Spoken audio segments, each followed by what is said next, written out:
नमस्कार दोस्तों, स्वागत है आपका एक बार फिर से हमारे इस नए वीडियो में। तो आज से हम लोग शुरू करने वाले हैं क्लास 10th की जो सिलेबस के अकॉर्डिंग मैथ है वह शुरू करेंगे। तो पहला चैप्टर आपके सामने लिखा हुआ है अध्याय 1, क्या है? वास्तविक संख्याएं यानी रियल नंबर्स। ठीक है, तो अगर आप चैनल पर नए हैं तो इस चैनल को सब्सक्राइब कर लीजिएगा, ठीक है, और वीडियो को लाइक करना मत भूलिएगा। तो आइए देखते हैं हम लोगों को इस चैप्टर में जो दो मुख्य बातें शुरू करनी है वह है जो धनात्मक जो पूर्णांकों के दो अति महत्वपूर्ण गुण हैं, वहां से हमारे सिलेबस की शुरुआत होती है। तो कौन कौन से दो गुण हैं वह देखिएगा। तो धनात्मक संख्याओं, यहां पे देख लीजिएगा, धनात्मक पूर्णांकों के लिए, किसके लिए? धनात्मक पूर्णांकों के लिए। तो कौन कौन से दो गुण हैं? यूक्लिड विभाजन एल्गोरिथम है और कौन सा है? अंकगणित की आधारभूत प्रमेय है। तो इन दो गुणों को लेकर हमें शुरू करना है, जो है हमारा पहला अध्याय। तो आप यूक्लिड का नाम पहले से ही जानते होंगे, इनके बारे में ज्यादा डिस्कस नहीं करेंगे। यूक्लिड एक गणितज्ञ हैं और इन्होंने एक किताब लिखी थी जिसका नाम एलिमेंट्स था। किताब का नाम क्या था? एलिमेंट्स। ठीक है, जब आपने 9th में आपने पढ़ा रहा होगा अभिगृहित और अभिधारणाएं, तो वहां पे यह नाम आया था इनका। ठीक है, तो आइए देखते हैं आप। तो सबसे पहले जान लेते हैं यूक्लिड विभाजन एल्गोरिथम क्या होती है। अब पहले एल्गोरिथम समझिए क्या होता है। तो आप जब भी कोई काम करने जाते हैं तो उसके कुछ चरण होते हैं। जैसे आपको किसी से बात करनी है फोन से, तो सबसे पहले आप फोन जेब से निकालेंगे, पहला चरण। दूसरा, उसका लॉक खोलेंगे, दूसरा चरण। तीसरा, नंबर डायल करेंगे, यह हो गया अगला चरण। फिर आप जो रिंगिंग होगी तो बात होगी फिर। ठीक है, अगर फोन उधर से उठ गया तो बात हो जाएगी, नहीं उठा तो नहीं होगी।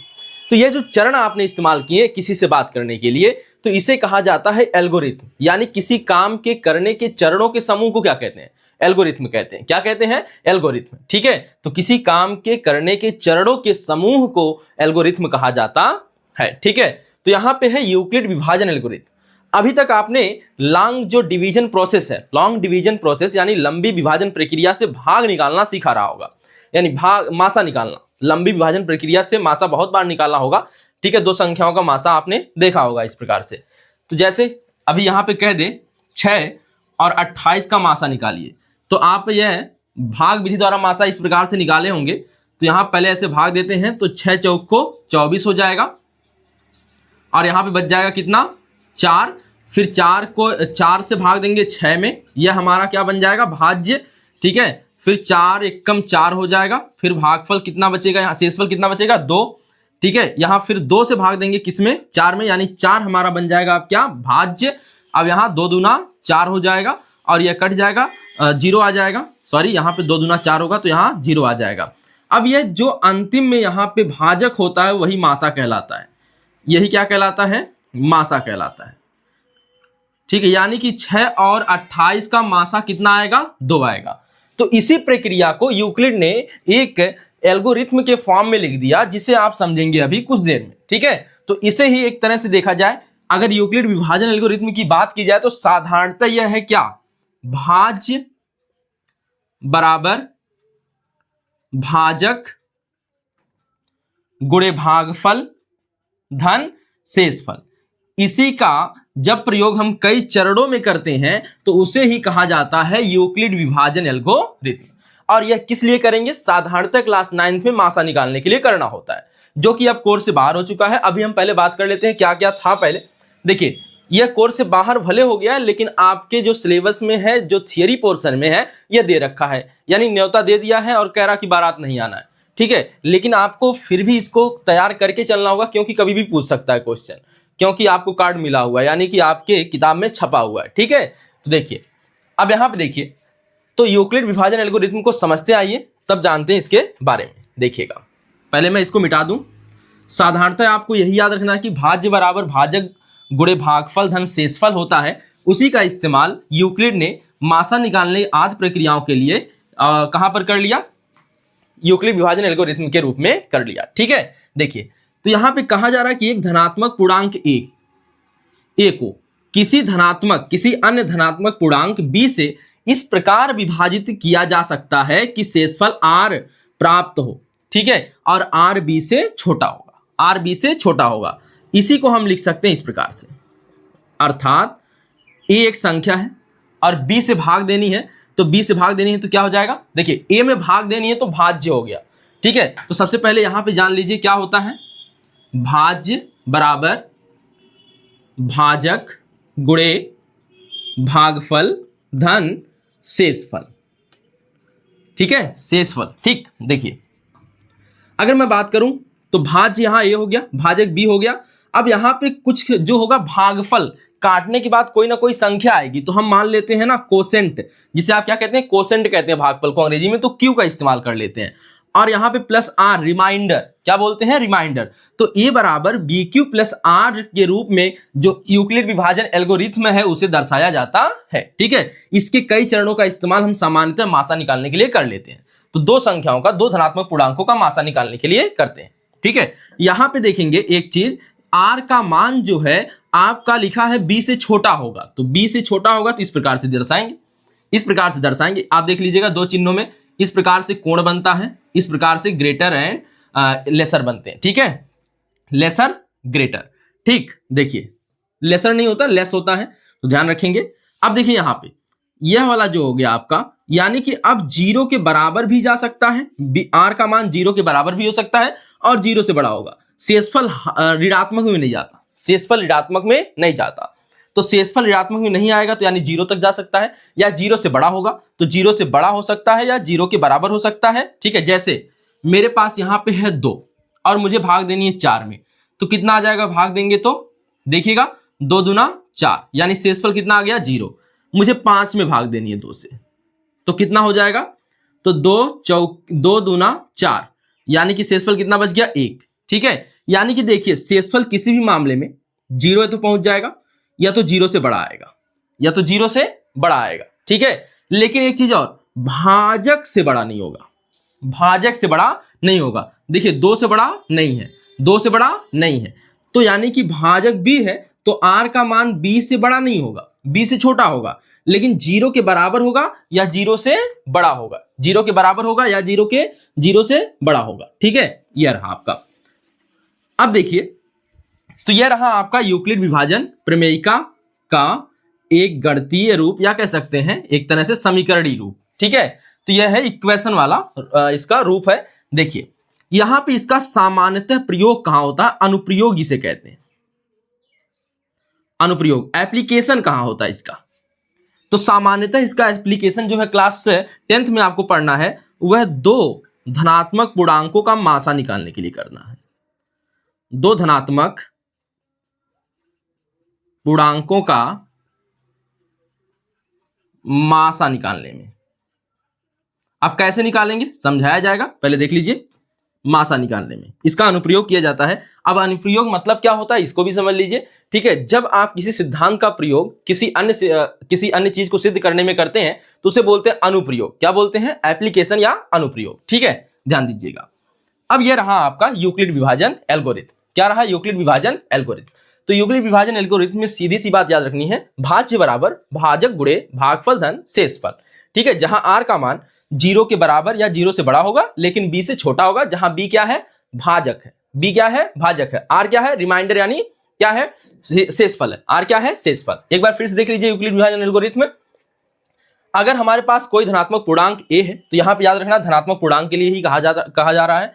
ठीक है, a को किसी अन्य धनात्मक संख्या से, धनात्मक पूर्णांक b से हम विभाजित कर सकते हैं और हमें शेषफल r मिल जाता है। तो r का मान b से क्या होगा, छोटा होगा। ठीक है, और इसे अगर दर्शाया जाए तो यह a बराबर बी क्यू प्लस आर लिखा जा सकता है। और इसका अनुप्रयोग क्लास 10th में किसके लिए होता है, तो दो धनात्मक पूर्णांकों का मासा निकालने के लिए किया जाता है, मासा निकालने में किया जाता है। ठीक है, आइए बात कर लेते हैं अंक गणित की आधारभूत प्रमेय। तो यहाँ पे आपको इन्हीं दो मुख्य बातों से जो है आपकी क्लास 10th के पहले अध्याय की शुरुआत होती है। ठीक है, तो अब देखिएगा क्या क्या नहीं है बाद में बताते हैं, जो कोर्स से अब निकल भी गया है कुछ बातें तो उनके बारे में डिस्कस करेंगे। ठीक है, तो पहले 4 प्रश्नावली हुआ करती थी, अब 2 ही प्रश्नावली बची हुई है, ध्यान दीजिएगा। तो अंक गणित की आधारभूत प्रमेय क्या है, तो किसी भी भाज्य संख्या को, किसी भी भाज्य संख्या को अभाज्य संख्याओं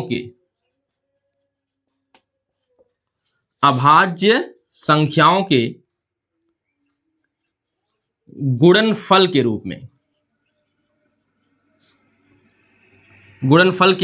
रूप में लिखा जा सकता है।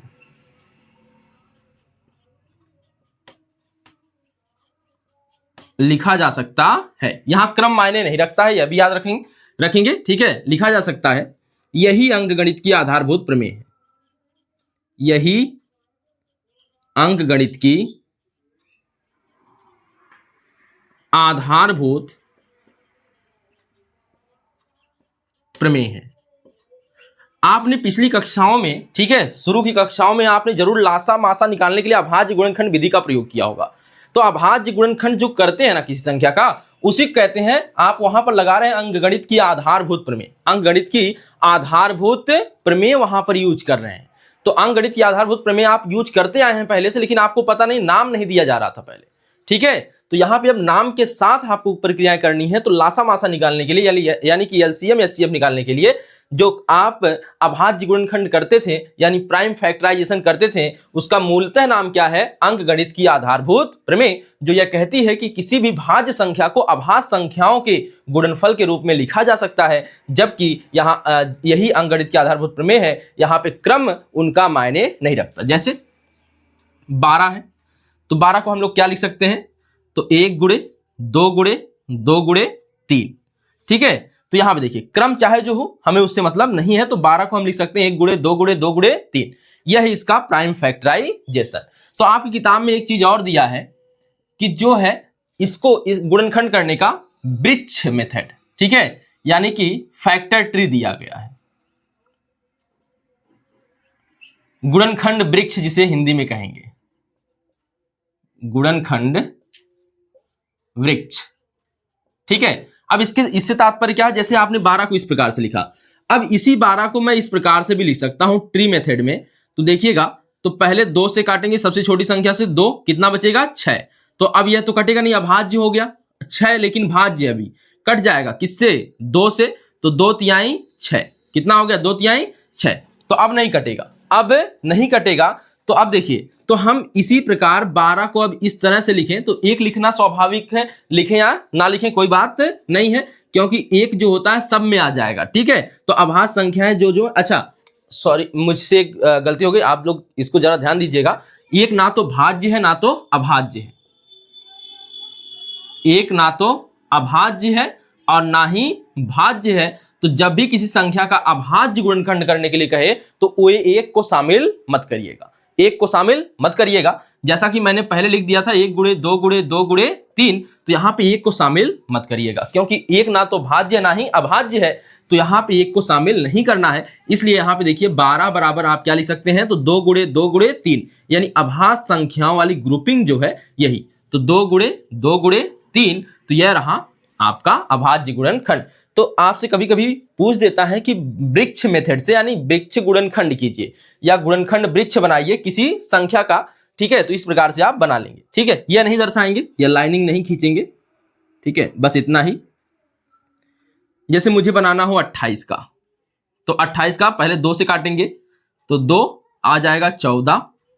ठीक है, 14, 2 तो अभाज्य हो गया, 14 लेकिन अभाज्य नहीं है, तो 2 फिर कटेगा किससे? 7। देखिए 2 से कटा, 2 सत्ते 14 और 7 भी अभाज्य हो गया। तो तब तक काटते रहेंगे जब तक कि सभी संख्याएं यहाँ पे नीचे वाली अभाज्य ना आ जाए। तो 28 को क्या लिखा जा सकता है बता दीजिए?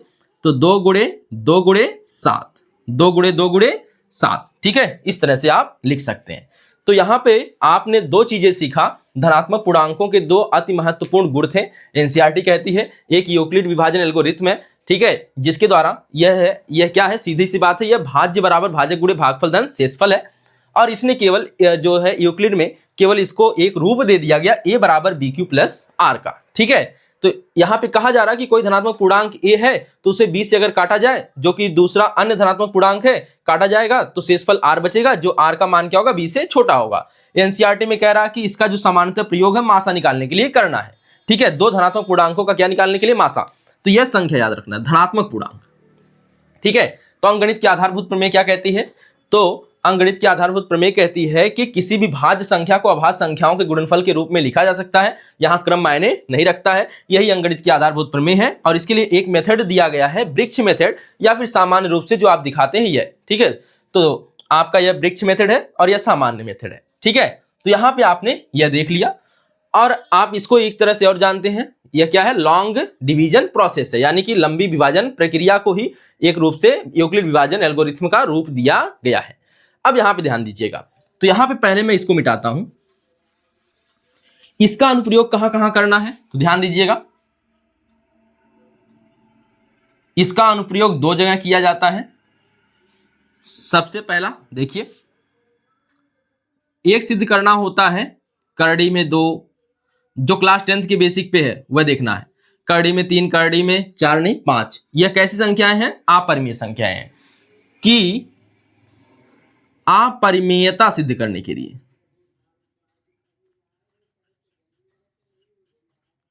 अपरिमेयता सिद्ध करने के लिए 2 नंबर का सवाल इससे आता है। यहां पे इस केवल इस पार्ट से आएगा, ठीक है, करने के लिए। दूसरा, इसका प्रयोग और कहां किया जाता है, तो यह बताने के लिए किसी परिमेय संख्या का, किसी परिमेय संख्या का दशमलव प्रसार कब शांत होगा या कब अशांत आवर्ती होगा। यह शायद आप लोग जानते होंगे, इसके बारे में मैं डिटेल में डिस्कस नहीं करूंगा। यहां पे केवल इतना जान लेते हैं कि जो परिमेय संख्याओं का दशमलव प्रसार होता है, देखिए दशमलव प्रसार 2 प्रकार के होते हैं, एक शांत होता है, एक क्या होता है, अशांत होता है, ठीक है। तो अशांत एक ही, इसका कोई प्रकार नहीं है, यह केवल परिमेय संख्याओं के लिए आता है। किसके लिए आता है, परिमेय। और अशांत 2 प्रकार के होते हैं, कौन कौन से, अशांत आवर्ती, अशांत आवर्ती, और दूसरा होता है अशांत अनावर्ती, ठीक है। तो अशांत आवर्ती जो होता है यह परिमेय का होता है, परिमेय का हो सकता है। अब देखिए अशांत अनावर्ती जो होता है अपरिमेय संख्याओं का होता है। किसका होता है, अपरिमेय संख्याओं का होता है। तो हमें परिमेय संख्याओं की बात करनी है, किसका दशमलव प्रसार क्या होगा, कब शांत होगा या कब अशांत आवर्ती होगा। तो आपको अशांत वाला नहीं लिखना है, अशांत अनावर्ती नहीं लिखना, क्योंकि यह किसका होता है, अपरिमेय संख्याओं का। तो हमें जानना है कि परिमेय संख्याओं का दशमलव प्रसार या तो शांत हो सकता है या तो क्या हो सकता है, अशांत हो सकता है। अशांत क्या हो सकता है, आवर्ती हो सकता है, ठीक है। जैसे आप 1/3 का दशमलव प्रसार करते हैं, कितना आता है, 0.333 डॉट डॉट डॉट 3 बार बार आ रहा है, तो इसे ही आप लिखते हैं। देखिए यहां पे नीचे ना दिख रहा होगा तो यहां पे लिख देते हैं, देखिएगा 0.3 बार लिख देते हैं 1/3 को। तो यह कहलाता है अशांत अनावर्ती। अशांत अनावर्ती क्योंकि एक ही संख्या बार बार आ रही है। अशांत अनावर्ती नहीं, सॉरी, अशांत आवर्ती, आवर्ती दोहराव हो रहा है ना एक 3 का, तो इस तरह से इसको कहते हैं अशांत आवर्ती, अशांत आवर्ती। अगर मैं कहूं 1/2 करिए तो कितना आएगा, 0.5 आ जाएगा। यहां देखिए यह शांत हो गया। दशमलव प्रसार जब रुक जाता है कुछ संख्याओं तक चल के तो उसे शांत बोल देते हैं। क्या बोल देते हैं, शांत। जब लगातार चलता रहता है, जबरदस्ती उसको बार लगा के रोक लेते हैं, तब वह कहलाता है अशांत आवर्ती, अशांत आवर्ती, ठीक है। तो यह दशमलव प्रसार के बारे में डिटेल में डिस्कस नहीं करना है यहाँ पे, ठीक है, लेकिन थोड़ा सा जानकारी लेनी थी। यहां पर देखिए, अब देखिए क्यों मैंने कहा कि ज्यादा डिस्कस नहीं करेंगे, क्योंकि जो आपकी एनसीईआरटी की बुक है, जो एनसीईआरटी की बुक है उसमें यूक्लिड विभाजन को अब हटा दिया गया है। कह रहा है कि यूक्लिड विभाजन अब नहीं है, ठीक है, लेकिन थोड़ी सी जानकारी दी गई है, तो यह नहीं रहा। और फिर क्या नहीं है, अब इसका अनुप्रयोग जो है आपका आधारभूत प्रमेय का, इसमें यह वाला पार्ट तो शामिल किया है, दूसरा यह पार्ट गायब कर दिया है, ठीक है। तो यहाँ पे लेकिन हाँ मासा निकालने के लिए जरूर कहा है। तो एक जो अध्याय है केवल मासा पर है, ठीक है, किस पर है, मासा पर। तो मासा निकालने का तरीका आप कौन सा इस्तेमाल कर लेंगे, अभाज्य गुणनखंड, अंकगणित की आधारभूत प्रमेय। तो इसके द्वारा देखिए मुख्यतः 3 अनुप्रयोग हो जाएंगे। तो तीसरा अनुप्रयोग मैं यहां लिख देता हूं, ठीक है। तीसरा अनुप्रयोग क्या हो जाएगा, लासा व मासा निकालना, लासा व मासा ज्ञात करना, ठीक है। तो यह हो जाएगा तीसरा जो अनुप्रयोग हो जाएगा। तो अंकगणित की आधारभूत प्रमेय के 3 अनुप्रयोग हैं। तो यह है अपरिमेयता सिद्ध करने के लिए, और इसका दशमलव प्रसार बताने के लिए, परिमेय संख्या का कि कब शांत होगा कब अशांत आवर्ती होगा, और तीसरा लासा व मासा निकालना। तो यह कोर्स से बाहर है, ठीक है, थोड़ा सा फिर भी जानेंगे इसके बारे में, और यह भी बाहर है तो ज्यादा डिस्कस इसके बारे में नहीं करेंगे। लेकिन हाँ तो अगर आपको कार्ड मिला है तो न्योते में पहुंचना है, यानी कि बोर्ड में कभी भी पूछ सकता है। ठीक है, तो आइए देखते हैं। तो इसको एक बार आप लोग नोट कर लेंगे तो अच्छा होगा। तो यहाँ पे इसको नोट कर लीजिए, देख लीजिए। ठीक, तो हम इसके साथ सवालों को कुछ लेकर समझते हैं। ठीक है, तो कुछ सवालों को उदाहरण के तौर पर लेते हैं और समझते हुए चलते हैं। चलिए देखिए, तो आइए इसको मिटाते हैं, अब देखते हैं।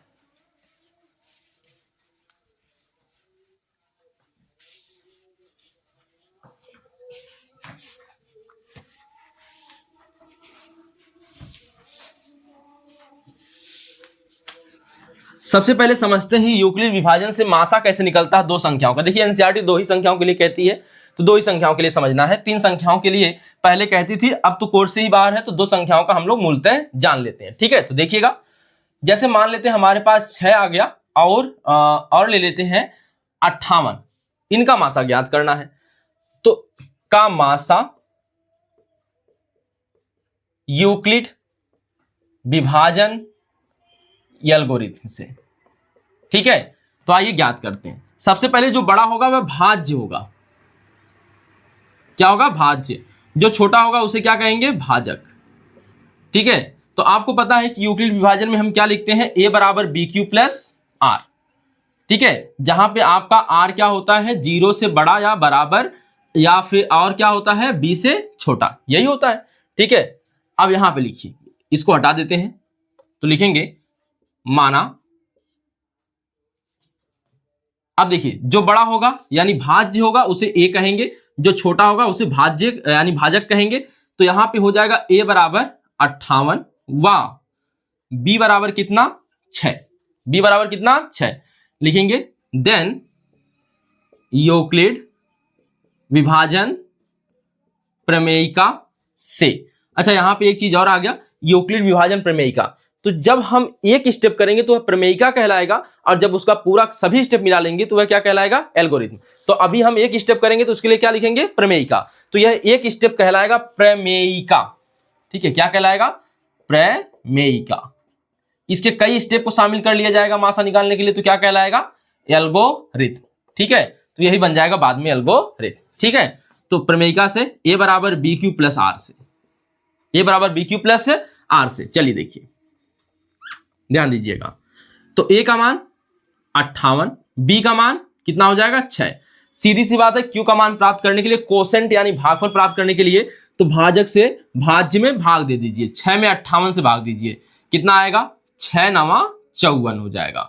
54 हो जाएगा तो कितना बच जाएगा? 4 बच जाएगा, और 4 बच जाएगा तो यहाँ पे आपका हो गया कितना? तो 9 बार क्या हुआ है?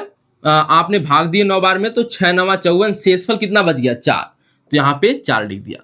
यह प्रक्रिया तब तक आजमाएंगे मासा निकालने के लिए जब तक कि r का मान 0 ना हो जाए। r का मान क्या ना हो जाए? 0। तो अब जो होगा, आपने मासा निकालते समय इसे लिखा होगा ना, देखिए। फिर यह प्रक्रिया में 4 यहां आता है, 6 भाज्य बन जाता है, तो यह 6 एकम 6 हो जाता है। 4 एक बार भाग जाएगी, 4 एकम 4। देखिए 4 एकम 4, देखिए बढ़िया से थोड़ा सा देख लीजिएगा। तो यहाँ पे 6 आ गया, तो 4 एकम 4 हो गया, शेषफल कितना बच गया? 2। फिर से भाग कर लीजिए। अच्छा रुक जाइए अभी। अब देखिए, हमारा जो नया भाज्य था 6 बना, और भाजक कौन बना? 4 बना, और शेषफल यहाँ पे अच्छा, यहाँ पे देखिए शेषफल कितना आ जाएगा? 2। शेषफल कितना आ जाएगा? 2। ठीक है, अब देखिएगा थोड़ा सा दूसरा स्टेप। तो यह पहला स्टेप था, अब फिर यहां से बनेगा दूसरा स्टेप। तो दूसरे स्टेप में देखिए, आपका जो 6 होगा, कौन होगा? 6, यह बन जाएगा भाज्य, तो 6 बन गया भाज्य। और यह जो होगा 4, जो शेषफल होगा ना, यह क्या? 4 शेषफल, तो यहाँ जो शेषफल आ रहा है उसी से तो भाग दी जा रही है, तो शेषफल जो हो जाएगा वह हो जाएगा भाजक। तो 4 कितना हो जाएगा? 4। तो भागफल गुणे भागफल, भागफल कितना आया? 1। ठीक है, धन कितना आ जाएगा? शेषफल कितना आया? 2। ठीक है, तो अब यहां पे इस प्रकार से लिखेंगे नहीं। कैसे लिखेंगे? अब देखिएगा, लिखेंगे चूंकि यहां r is not equal to 0, then r is not equal to 0, then फिर से भाज्य बराबर भाजक गुणे भागफल धन शेषफल। तो यह वाला स्टेप आ जाइए, तो यह वाला लगाएंगे। तो भाज्य मतलब 6, भाजक माने 4, भागफल माने 1, धन शेषफल माने 2। ठीक है, यहां पर भी शेषफल 0 नहीं हुआ, लिखेंगे चूंकि यहां r is not equal to zero, शेषफल जीरो नहीं है। देन अब फिर से यही प्रक्रिया आगे करेंगे तो 2 यहां पे भाजक हो जाएगा, 4 हो जाएगा भाज्य, तो 2 दूना 4 कट जाएगा, शेषफल आ गया जीरो। तो अगले स्टेप में भाज्य कौन 4, भाज्य कौन 4, ठीक है, भाजक कौन 2, भागफल कौन 2, शेषफल कौन 0।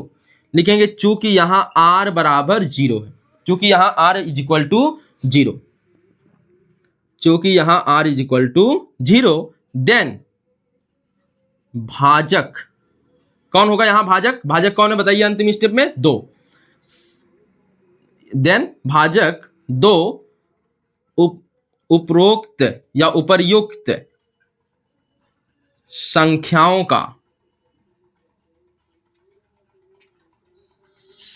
का मासा है, उपरोक्त संख्याओं का क्या है मासा है, ठीक है। अगर 3 संख्याओं के लिए भी जानना होगा तो आप पुराना वीडियो पड़ा हुआ है देख सकते हैं, ठीक है, तो वहां पे आपको लिंक दे दिया जाएगा डिस्क्रिप्शन बॉक्स में, ठीक है, देख लीजिएगा। लेकिन 2 का समझ लीजिए, एक आध एग्जाम्पल और समझ लेते हैं। तो यहाँ पे देख लीजिए 2 संख्याओं का मासा निकालना था यूक्लिड विभाजन एल्गोरिथम लगाकर। तो अगर a बराबर बी क्यू प्लस आर लिखते हैं तो यहाँ पे जो a बराबर बी क्यू प्लस आर है, एक स्टेप क्या कहलाता है प्रमेयिका। जब कई स्टेप में करते हैं तो इसे क्या कहेंगे एल्गोरिथम कहेंगे। तो आप ठीक है यहाँ पे एल्गोरिथम भी लिख सकते थे, कोई दिक्कत नहीं थी। तो यहाँ पे क्या हो गया, a बराबर जो बड़ा वाला रहेगा उसे a मानेंगे, जो छोटा रहेगा उसे b, यानी जो बड़ा रहेगा उसे भाज्य मानेंगे, जो छोटा रहेगा उसे भाजक। तो भाज्य बराबर भाजक गुणे भागफल धन शेषफल होता है। तो a बराबर बी क्यू प्लस आर, 58 बराबर 6 गुणे 9 प्लस 4, यहाँ पे शेषफल 0 नहीं आया है, इसलिए एक स्टेप और चलने पर यहाँ पे देखिए पहला स्टेप यह वाला कर लेंगे, दूसरा स्टेप फिर यह वाला कर लेंगे, फिर तीसरा स्टेप आपका यह वाला हो जाएगा, ठीक है। तो यह स्टेप आप लिख देंगे लगातार ना, तो यह हो जाएगा मासा निकालने का आपका यूक्लिड विभाजन से तरीका, ठीक। और यह सिलेबस में नहीं है तो ज्यादा फोकस भी नहीं करेंगे, लेकिन हल्का सा अगर कभी आ गया तो दिक्कत ना हो इसलिए बता दिया गया, ठीक है। तो इसे आप लोग एक बार देख लीजिए। तो एक आध सवाल और हल करना है तो देख लीजिए, हल कर देते हैं, ध्यान दीजिएगा। तो मिटा देते हैं इसको।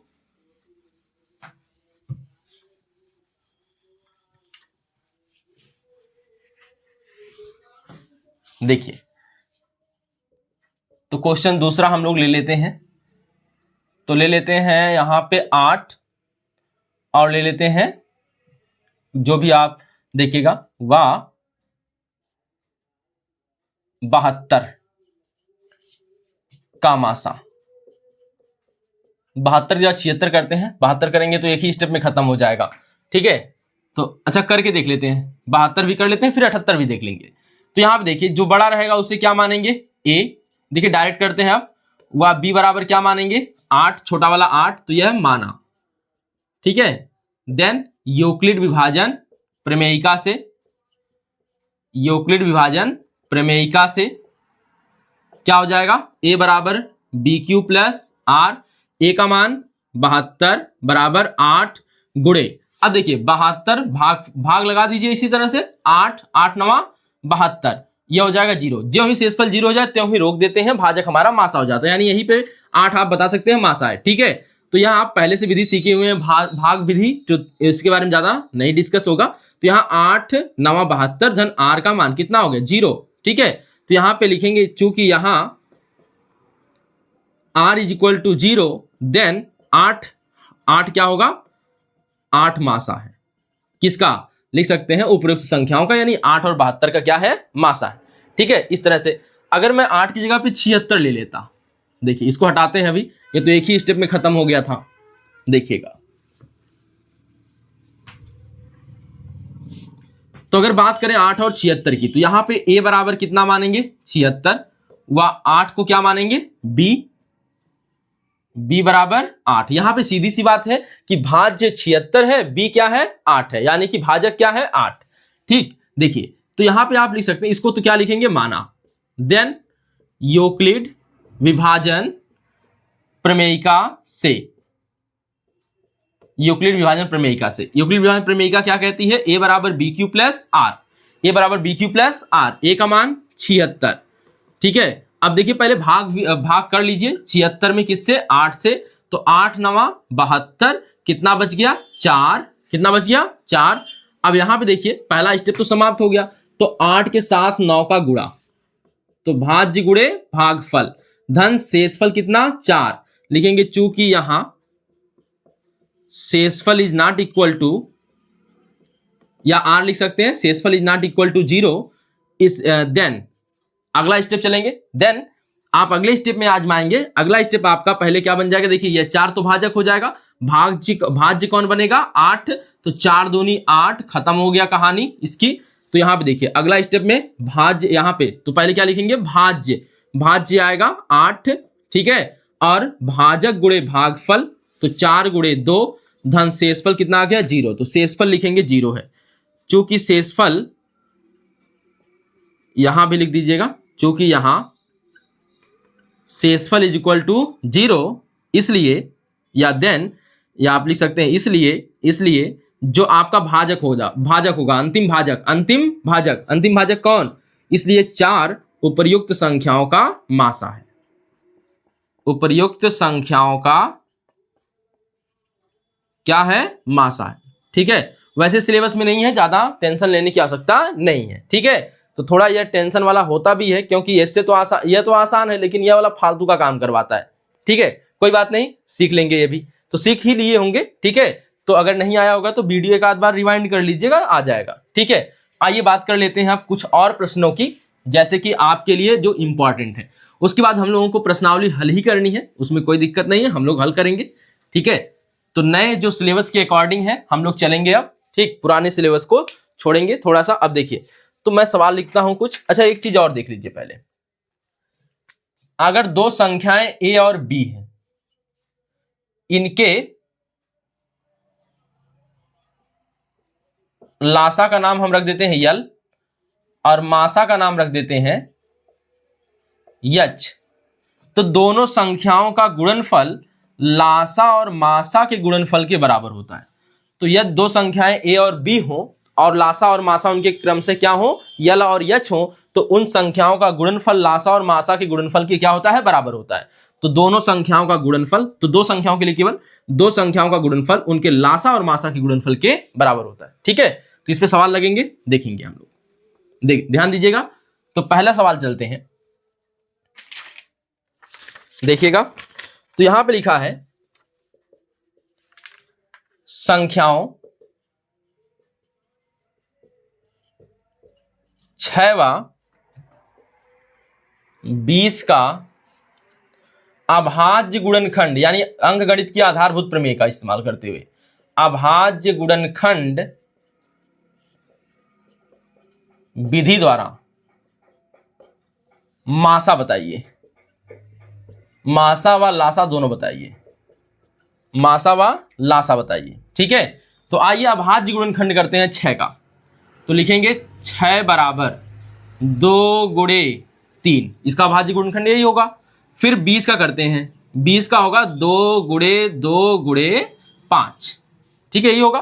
तो देखिए 2 दूना 4 25 20 हो जाएगा, तो कोई दिक्कत नहीं, यहां पे हो गया अभाज्य गुणनखंड। मासा वह होता है जो दोनों में उभयनिष्ठ होता है, और लासा वह होता है उभयनिष्ठ के साथ साथ जो बचे हैं उनका भी गुणा कर दीजिए। देन मासा बराबर,